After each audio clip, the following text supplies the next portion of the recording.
नमस्कार, जय हिंद, वंदे मातरम साथियों। स्वागत करते हैं आपके अपने YouTube channel Jaiswal coaching centre पर। शिक्षा जगत का चैनल है, राष्ट्र हित में चैनल है। दोस्तों, यह वीडियो बहुत ही इंपॉर्टेंट होने वाला है क्योंकि इस वीडियो में हम कुछ यहाँ पे कंसेप्ट लेकर आए हैं, प्रश्नों को भी यहाँ पे लेकर आए हैं और कुछ आपके यहाँ पे कथन यानी परिभाषा लेकर आए हैं जो आपके एग्जाम में 100% आपके सिलेबस एग्जाम पैटर्न के अनुसार रहने वाले हैं।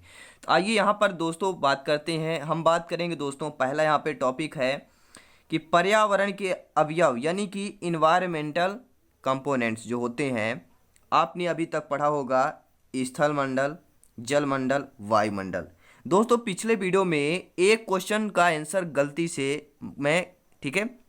गलती से मैंने दूसरा बता दिया था। तो आप लोग वहाँ पे बहुत सारे यहाँ पे कमेंट्स किए थे, बहुत सारे भाई बहन का कमेंट आया, बच्चों का कमेंट आया कि सर आपने ऐसा कैसे पढ़ा दिया। दोस्तों देखिए, हम एक इंसान है, मैं मानता हूँ गलती अपनी और सॉरी भी बोलता हूँ सभी लोगों से, बोल भी चुका हूँ आप लोगों से। देखिए, कभी कभी क्या होता है, गलतियाँ होती इंसान से होती हैं। अच्छा यहाँ पे कहते हैं ना, कितना भी अपने आप को कोई समझे, मैं तो भैया अपने आप को नहीं समझता, लेकिन जो समझते हैं उनसे भी गलती होती है। तो गलती इंसान से ही होती है। बिल्कुल कंप्रोमाइज़ करें और लाइक शेयर करते रहें। जब आप लोग सपोर्ट करते हैं तो बिल्कुल यहाँ पे सही चीज़ें होंगी। कोशिश करेंगे, बात करेंगे यहाँ पर आज की वीडियो में कि पर्यावरण के अवयव यानी कि इन्वायरमेंटल कंपोनेंट्स की बात करेंगे। आपने पढ़ा होगा एग्जाम में अगर आ गया कि पर्यावरण के अवयव कितने हैं, इन्वायरमेंटल के कंपोनेंट्स कितने हैं, तो आप लोग क्या लगाते हैं? 3 हैं। स्थल मंडल, जल मंडल, वायुमंडल। स्थल मंडल सभी लोग जानते हैं, जो पृथ्वी है, धरातल को स्थल मंडल बोलते हैं। जल मंडल जहाँ पर जल होता है वहाँ पे जल मंडल बोलते हैं, और वायुमंडल को वायु जो जहाँ पर रहती है पृथ्वी के ऊपरी हिस्से को वायुमंडल बोलते हैं। सभी लोग जानते हैं। यहाँ पर एक चीज़ बता दूंगा दोस्तों, 71% है। 71% जो है आपका क्या है? जल मंडल है। 71% आपका जल मंडल है और स्थल मंडल कितना है आपका? ओनली 29%। 29% आपका क्या है? स्थल मंडल है। काफ़ी बार एग्जाम में पूछा गया दोस्तों, स्थल मंडल कितना है, तो 29% आपका स्थल मंडल है और जल मंडल आपके 71% भी आपका जल मंडल है। अब बात आती है कि 3 की, तो बिल्कुल पर्यावरण के अवयव 3 नहीं है दोस्तों, 4 हैं। अब आप बोलेंगे सर 4 कैसे हो गए? आइए पूरा डिटेल से जानेंगे 4 कौन कौन से हैं। स्थल मंडल, जल मंडल, वायुमंडल और जैव मंडल आता है। अब आप लोग यह बोलेंगे कि सर स्थल मंडल, जल मंडल तो हो गया, ये जैव मंडल कैसा हो गया? देखिए, आगे आने वाले प्रश्न भी करेंगे, टेंशन मत लीजिए। पूरा यहाँ पे कंप्लीट सिलेबस करा रहे हैं दोस्तों। आप लोगों की शिकायत दूर करने वाले हैं। आप लोगों की शिकायत न रह जाए एग्जाम के बाद कि सर आपने ऐसा नहीं पढ़ाया, सर आपने ऐसा नहीं किया। पूरा यहाँ पे आपके एग्जाम के पैटर्न को सर पूरा सिलेबस करवा रहे हैं। ध्यानपूर्वक समझिएगा, क्वेश्चन यहीं से बनते हैं दोस्तों। देखिए, मान लीजिए स्थल मंडल हो गया, ये आपका जल मंडल हो गया और ये आपका वायुमंडल हो गया। ठीक है, अब इनमें क्या करना है, जो ये थोड़ा थोड़ा ये तीनों का भाग अगर ले लेते हैं तो ये आपका कौन सा कहलाता है? यही आपका दोस्तों जैव मंडल कहलाता है। जैव मंडल किसे कहते हैं? स्थल मंडल का भी जो कुछ भाग होता है, जल मंडल का भी कुछ भाग होता है और आपके वायुमंडल का जब कुछ भाग होता है, उन तीनों को जो भाग थोड़ा थोड़ा करके वही आपका जैव मंडल बनता है। पर्यावरण के अवयव कितने हैं? 4 अवयव है, स्थल मंडल, जल मंडल, वायुमंडल, आपके जैव मंडल। अब दोस्तों पूरा यहाँ पे डिटेल से पढ़ेंगे। आइए देखते हैं कि कुछ महत्वपूर्ण वायु प्रदूषक के बारे में जान लेते हैं। ये बहुत बार एग्जाम में आते हैं और यहीं से प्रश्न बनते हैं दोस्तों। प्रश्न यह कि कार्बन मोनोऑक्साइड यानी कि CO, वायु प्रदूषण का सबसे बड़ा स्रोत CO है, यानी कार्बन मोनोऑक्साइड है। मानव रक्त के RBC से यह ऑक्सीजन की अपेक्षा अधिक तीव्रता से चिपकती है। यानी मानव रक्त के RBC से, जो RBC होती है, रेड ब्लैक सभी लोग जानते हैं, लाल रक्त कणिकाएं हो आपकी, यह जो ऑक्सीजन की अपेक्षा अधिक तीव्रता से चिपकती है। कौन? Carbon monoxide. तथा RBC की ऑक्सीजन वहन क्षमता को घटा देती है। आरबीसी की जो ऑक्सीजन वहन क्षमता है उसको घटा देती है। कौन घटा देता है? आपका कार्बन मोनोऑक्साइड घटा देता है। और कार्बन मोनोऑक्साइड आपका गंधहीन होता है, स्वादहीन एवं रंगहीन होता है। काफ़ी बार एग्जाम में दोस्तों पूछा गया कि कार्बन मोनोऑक्साइड कैसा होता है? गंधहीन होता है, स्वादहीन होता है, या रंगहीन होता है, या उपरोक्त सभी होता है? आपको उपरोक्त सभी में लगा देना है। कार्बन मोनोऑक्साइड आपका गंधहीन, स्वादहीन, रंगहीन में होता है और यह अपेक्षाकृत हवा से भारी भी होता है तथा पानी में घुलता नहीं है। कार्बन मोनोऑक्साइड जो है आपके पानी में घुलनशील नहीं है, याद रखिएगा। बात करेंगे दूसरा है आपका कार्बन डाइऑक्साइड यानी कि CO2। वनस्पतियों के लिए महत्वपूर्ण CO2 उनके जीवन का आधार है। जैसे हमारे जीव जंतुओं के लिए O2 जीवन का आधार है, वही वनस्पतियों के लिए CO2 जीवन का आधार है। वायुमंडल में इनकी मात्रा 0.03% होती है। काफ़ी बार एग्जाम में पूछा गया कि CO2 में, वायुमंडल में CO2 की कितनी मात्रा होती है, तो 0.03% मात्रा होती है। प्रतिशत में है दोस्तों, ठीक है, 0.03% होती है। वर्तमान में दो ऐसे मुख्य कारण हैं जिनसे वायुमंडल में CO2 बढ़ती जा रही है। जो वायुमंडल में CO2 बढ़ने का कारण वर्तमान में दो हैं। पहला, जीवाश्म खनिजों का दहन। दूसरा, तीव्र गति से वनों का विनाश। पहला क्या है? CO2 बढ़ने का कारण काफ़ी बार एग्जाम में पूछा जाता है। तो पहला कारण यह है कि जीवाश्म खनिजों का दहन होना और तीव्र गति से वनों का विनाश होना। CO2 की दर में वृद्धि हरित गृह प्रभाव को जन्म देती है, जिससे वैश्विक तापमान होता है। वर्तमान में पर्यावरण परिवर्तन का सबसे बड़ा कारण आपका CO2 है। अगर हमारे वर्तमान में, प्रेजेंट टाइम में पर्यावरण में परिवर्तन आ रहा है तो उसका मुख्य कारण आपका CO2 गैस है। काफ़ी बार एग्जाम में पूछा गया है और पूछा भी, यहीं से प्रश्न बनते हैं दोस्तों, ठीक है। अब बात करेंगे, तीसरा आता है सल्फर डाइऑक्साइड यानी कि SO2। जिन जिन गैसों से प्रश्न बनते हैं सभी का डिटेल से जानेंगे आज। CO2 के बाद SO2 दूसरा सबसे बड़ा प्रदूषक है। याद रखिएगा, CO2 पहला प्रदूषक है और दूसरे नंबर आपका SO2 आता है, सल्फर डाइऑक्साइड। अब यहाँ पे बात करेंगे, हिंदी में सल्फर को गंधक भी कहते हैं। किसको? हिंदी में सल्फर को गंधक कहते हैं, याद रखिएगा। क्या कहते हैं भैया? गंधक, याद रखिएगा। सल्फर को क्या कहते हैं? गंधक कहते हैं हिंदी में। SO2 के सबसे बड़े स्रोत ताप बिजली घर, वाहन, तेल, रिफाइनरी आदि हैं। काफ़ी बार एग्जाम में पूछ लिया जाता है कि SO2 का जो है सबसे बड़ा स्रोत कौन कौन से हैं। तो बिजली घर, वाहन, तेल, रिफाइनरी आदि। SO2 जल के साथ मिलकर इसकी अम्लता आश्चर्यजनक रूप से बढ़ा देता है। यह विश्व के विभिन्न क्षेत्रों में अम्ल वर्षा का प्रमुख कारण भी है। अम्ल वर्षा का प्रमुख कारण कौन सी गैस है आपकी? SO2 है, याद रखिएगा।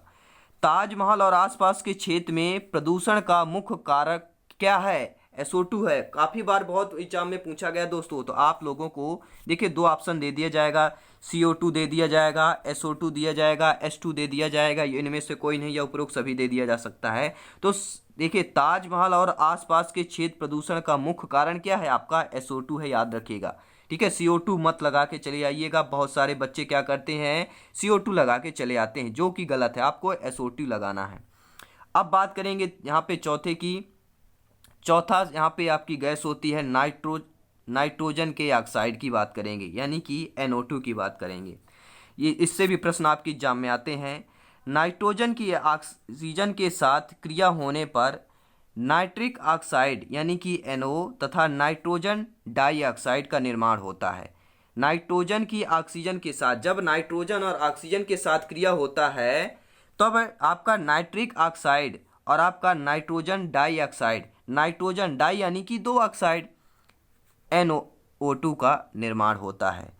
उद्योग, कारखाने, स्वचालित वाहन, ताप बिजली का घर, वायुयान इसके प्रमुख स्रोत हैं। अब एग्जाम में आ गया NO2 के प्रमुख स्रोत कौन कौन से हैं? तो कारखाने हो गए, उद्योग हो गया, आपके स्वचालित वाहन, ताप बिजली घर, वायुयान इसके प्रमुख स्रोत हैं। और नाइट्रोजन के ऑक्साइड वायुमंडलीय नमी से क्रिया कर नाइट्रिक अम्ल यानी कि HNO3, नाइट्रिक अम्ल का सूत्र क्या होता है? HNO3 होता है। यही आपका निर्माण करते हैं, जो अम्ल वर्षा के कारण भी बनते हैं। अम्ल वर्षा का कारण क्या बनता है? नाइट्रिक अम्ल बनता है। सुपरसोनिक जेट विमानों से निस्सृत ओजोन के साथ क्रिया कर ओजोन परत के क्षरण का कारण बनती। ये बहुत डीपली प्रश्न है दोस्तों, अगर कितना भी कठिन प्रश्न आ जाए यहीं से प्रश्न बनता है, याद रखिएगा। इस प्रक्रिया के दौरान प्रकाश रासायनिक धूम बनते हैं जिसमें नाइट्रिक ऑक्साइड, ओजोन तथा पैरा पैराक्सिल एसिटाइल नाइट्रेट यानी कि PAN की उपस्थित होती है। प्रकाश रासायनिक योग के लिए हानिकारक होते हैं। बहुत बार एग्जाम में पूछे प्रकाश रासायनिक योग प्राणियों के लिए हानिकारक होते हैं, याद रखिएगा। अब बात करेंगे आपके मीथेन की, बात कर लेते हैं। या मीथेन यानी कि CH4 मीथेन का सूत्र होता है। और मीथेन लगभग सार्वत्रिक रूप में पाए जाने वाला गैस है, सभी में पाया जाता है। और हरित गृह प्रभाव का एक सबसे बड़ा कारण मीथेन है। हरित गृह प्रभाव का सबसे बड़ा कारण मीथेन गैस है। और यह समताप मंडल में मीथेन की सांद्रता बढ़ने से जल वाष्प में वृद्धि होती है। जब समताप मंडल में मीथेन की सांद्रता बढ़ती है तभी आपका जल वाष्प में वृद्धि होती है। अगर आपने जायसवाल कोचिंग सेंटर को ज्वाइन नहीं किया हो तो आज ही ज्वाइन कर लीजिएगा और बेल आइकन प्रेस कर लीजिएगा। अगर आप चैनल पे पहली बार आए हैं तो जब आप वीडियो को पूरा अंत तक देखेंगे तो आप समझ जाएंगे कि वाकई में इस चैनल में शिक्षा जगत का चैनल है, राष्ट्र हित में चैनल है। और वाकई में यहाँ पे सिलेक्शन बिल्कुल मिलता है दोस्तों। आपकी एग्जाम के पैटर्न के अनुसार सभी यहाँ पे प्रश्न होते हैं। और हमारा टारगेट है 1 आउट ऑफ 150 में 120 प्लस का स्कोर क्रैक करेंगे, बिल्कुल क्रैक करेंगे। बने रहें आपके चैनल पे और स्टडी करते रहें, सभी क्लासेस अटेंड करें। अब बात करेंगे भैया क्लोरोफ्लोरोकार्बन। आपने पढ़ा होगा CFC, सबसे ज़्यादा आपने पढ़ा होगा जो CFC गैस है, इसी को क्लोरोफ्लोरोकार्बन बोलते हैं। इसे फ्रेयान गैस भी के नाम से जाना जाता है, ये भी याद रखिएगा। कौन से? फ्रेयान गैस से नाम से भी जाना जाता, फ्रेयान।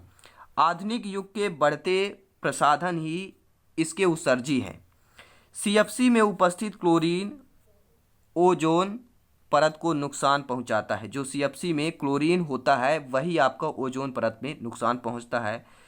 फ्रेयान गैस में उपस्थित क्लोरीन समताप मंडल में पहुंचकर विस्तृत हो जाती है और एक क्लोरीन परमाणु लगभग 10,000 ओजोन अणुओं यानी कि O3 को नष्ट कर देता है।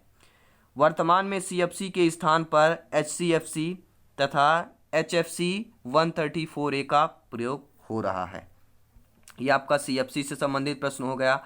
अब बात करेंगे दोस्तों महत्वपूर्ण धांसू प्रश्न बात करेंगे जहां पर सिलेक्शन 100% होगा, यानी शिक्षक बनना तय है दोस्तों, यहीं से प्रश्न बनते हैं। आइए पहला प्रश्न यहाँ पे आ गया, पूरा कंसेप्ट के साथ लेंगे।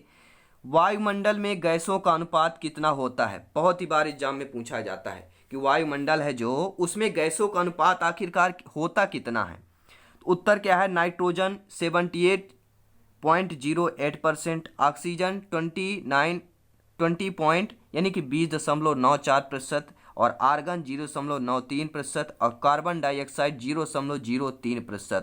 ये बात की गई। वायुमंडल में गैसों का अनुपात ये आप नोट कर सकते हैं, स्क्रीनशॉट भी ले सकते हैं और टेलीग्राम चैनल पर ज्वाइन होकर इसका PDF फाइल भी आप प्राप्त कर सकते हैं। लिंक आपको वीडियो के डिस्क्रिप्शन में दे दिया जाएगा या आप टेलीग्राम चैनल में जाकर जायसवाल कोचिंग सेंटर सर्च कर सकते हैं। अब यहाँ पे बात करेंगे सेकंड क्वेश्चन की, पूरा कंसेप्ट के साथ लेकर आए हैं। कौन सी गैस दम घोटू गैस कहलाती? वेरी मोस्ट इंपॉर्टेंट दोस्तों प्रश्न है। प्रश्न आपके एग्जाम में पूछा जाता है, बहुत बार आप शिक्षक भर्ती में कॉम्पिटिटिव एग्जाम में पूछा गया है कि दम घुटने वाली गैस कौन सी है, या दम घुटने वाली गैस का क्या नाम है, या कौन सी गैस है दम घोटू गैस कहलाती है। तो कार्बन मोनोऑक्साइड ही दम घोटू गैस कहलाती है, यानी जो CO है आपका, यही आपका दम घोटू गैस है दोस्तों, याद रखिएगा। स्क्रीनशॉट ले लीजिए, बिल्कुल सही बात है।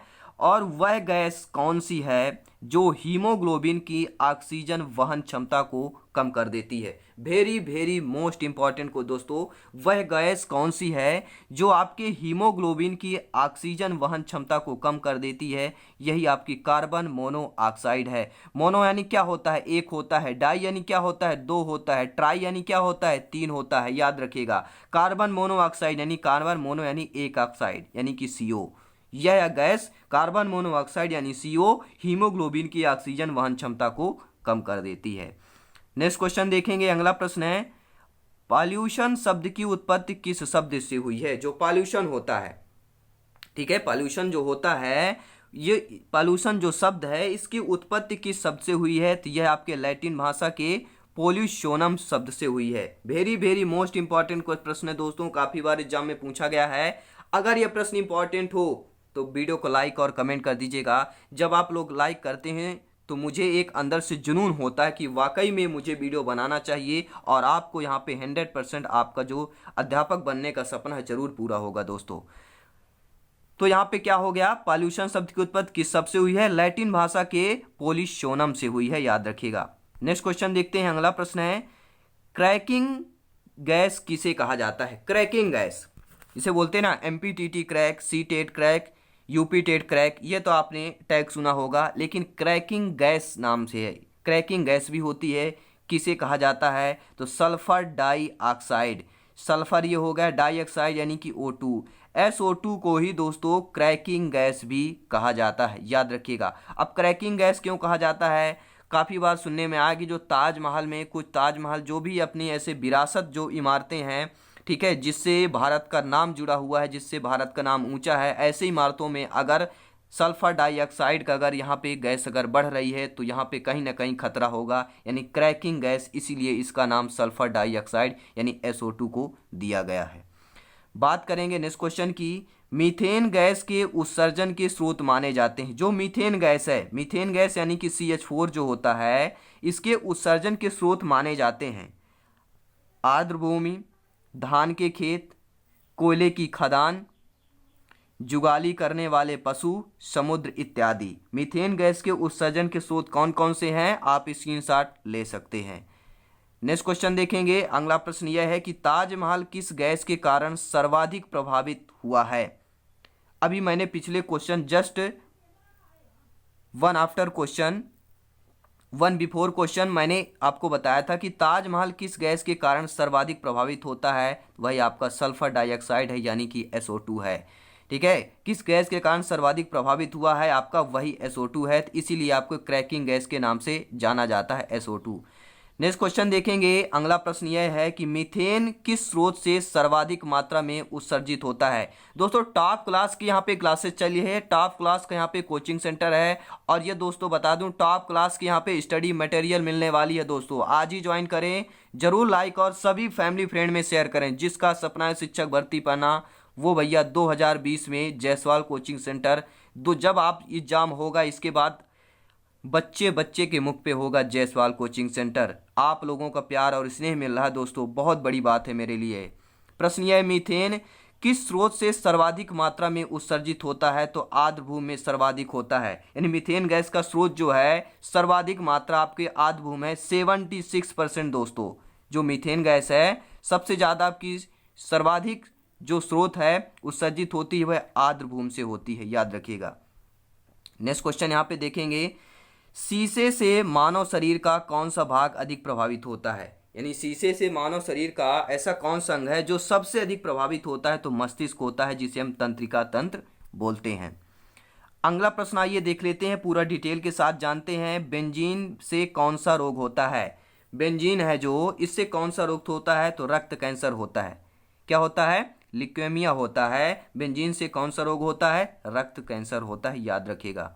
नेक्स्ट क्वेश्चन देखते हैं, स्क्रीनशॉट ले सकते हैं। PDF फाइल पाने के लिए आप पे टेलीग्राम चैनल, टेलीग्राम ग्रुप आप ज्वाइन कर सकते हैं। प्रश्न देखेंगे, प्रकाश रासायनिक स्मॉग में कौन सी गैस सम्मिलित होती है, तो प्रकाश रासायनिक जो स्मॉग है इसमें नाइट्रोजन ऑक्साइड, ओजोन, पैराफेरेक्सेल, एसिटाइल नाइट्रेट, ये सभी गैसें सम्मिलित होती हैं।